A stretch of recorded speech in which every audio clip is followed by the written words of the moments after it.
Hello student, welcome to Joyshree teaching class. এখন আমরা class 7-এর সেকেন্ড সেমেটিভ ইভ্যালুয়েশনে পরিবেশ ও বিজ্ঞান থেকে মডেল স্কুল 12 সলভ করব। প্রথমে আমরা ফিজিক্যাল সায়েন্সটা দেখে নেব। প্রথমে কি রয়েছে দেখো, সঠিক উত্তরটি নির্বাচন করো। দিনের দৈর্ঘ্য 12 ঘন্টার বেশি হলে ফুল ফোটে কোন গাছে? পালঙে। বিশ্বে প্রথম পেট্রোলিয়াম উৎপাদন হয় কত খ্রিস্টাব্দে? 1859 খ্রিস্টাব্দে। গাড়িতে থাকে primary cell, tertiary cell, secondary scale, বোতাম স্কেল, সেকেন্ডারি স্কেল। শূন্যস্থান পূরণ করো। উইন্ড মিল স্থাপন করা হয় যেখানে কি শক্তি বেশি থাকে? বায়ু শক্তি।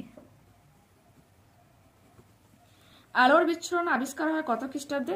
1666, 666 খ্রিস্টাব্দে। সোলার ক্যালকুলেটরে আলোক শক্তি কোন শক্তিতে রূপান্তরিত হয়?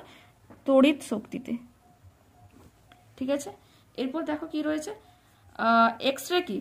সাধারণ আলোক রশ্মির তুলনায় হাজার গুণ ছোট তরঙ্গ দৈর্ঘ্য বিশিষ্ট উচ্চ ভেদন সম্পন্ন অদৃশ্য বিকিরণকে বলা হয় এক্স রশ্মি। এরপর দেখো এই যে রয়েছে ফিউজ তার কি কাজে লাগে? চৌম্বক অক্ষ কাকে বলে? আর 4 রয়েছে বর্ণালী কি? আলোর প্রতিসরণ কাকে বলে? এই 4টা প্রশ্নের সমাধান দিচ্ছি, এটা দেখে নাও একটু।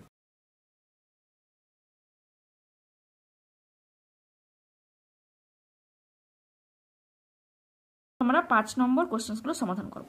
প্রথমে রয়েছে দেখো, আলোর প্রতিফলন কাকে বলে? প্রতিফলনের সূত্রগুলি লেখো। দেখে নাও আলোর প্রতিফলন, আগেও দেখেছিলাম, আরেকবার দেখিয়ে দিলাম। ঠিক আছে, তার সূত্রগুলিও দেখিয়ে দিচ্ছি, দেখে নাও। যে রয়েছে দুটো সূত্র। আপতন কোণ প্রতিফলন কোণের মান সর্বদা সমান হবে। আপতিত রশ্মি, প্রতিফলিত রশ্মি ও প্রতিফলকের উপর আপতন বিন্দুতে আঁকা অভিলম্ব একই সমতলে থাকে। ওকে, এরপর রয়েছে কিভাবে বুঝবে যে পৃথিবী নিজেই একটি চুম্বক। প্লাস হচ্ছে তড়িৎ চুম্বকের ব্যবহারগুলি লেখো। এই দুটো প্রশ্নের সমাধানে আমি মডেল 10-এ দেখিয়েছি, রিসেন্ট দেখিয়েছি, তাই আর দেখাচ্ছি না। এরপরে কি বলেছে দেখো, পরিবেশ বান্ধব শক্তি হিসাবে বায়ু শক্তি ব্যবহারের সুবিধাগুলি লেখো। দেখে নাও, এটা 2 মার্কসের রয়েছে, তুমি 4টা অবশ্যই দেবে, 3টাতে মাস্ট দেবে, টাইম পারলে 4টা দিয়ে দিবে। ঠিক আছে, ওকে। এবার আমরা লাইফ সায়েন্সটা সলভ করবো। দেখো বলছে সঠিক উত্তরটি নির্বাচন করো। ফুলের কোন অংশ থেকে বীজ তৈরি হয়? ডিম্বক। মূলরমের কাজ কি? মাটি থেকে জল ও জলে দ্রবীভূত অজৈব খনিজ লবণ শোষণ করা। ব্যাপন কাকে বলে? এই প্রশ্নের সমাধান আমি একটু পরে দেখাচ্ছি। রূপান্তরিত কাণ্ড কাকে বলে? ঠিক আছে, এই প্রশ্নের সমাধানটা দেখে না একটু। কিছু উদ্ভিদের কাণ্ড খাদ্য সঞ্চয়, আত্মরক্ষা, জনন প্রভৃতি কাজের সুবিধার জন্য পরিবর্তিত হয়ে নানা আকৃতি ধারণ করে। এরা হলো রূপান্তরিত বা পরিবর্তিত কাণ্ড।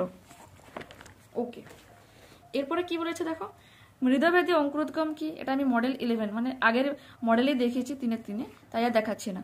কাজে দেখা যায় কুমড়ো, তেঁতুল, বেড়ি প্রভৃতি উদ্ভিদের বীজে দেখা যায়। ঠিক আছে, ওকে। যারা চ্যানেলে নতুন রয়েছে, পরবর্তী নোটিফিকেশন পাওয়ার জন্য প্লিজ চ্যানেলটাকে সাবস্ক্রাইব করে নিও। আর বন্ধুদের সাথে অবশ্যই ভিডিওগুলোকে শেয়ার করো, একটা লাইক দাও, কমেন্টে জানাও ভিডিওগুলো তোমাদের কেমন লাগছে। নেক্সট তোমরা কোন সাবজেক্টের ভিডিও চাই এটা তো অ্যাটলিস্ট বলো, তাহলে আমার ভিডিওগুলো বানাতে সুবিধা। ওকে, বাই।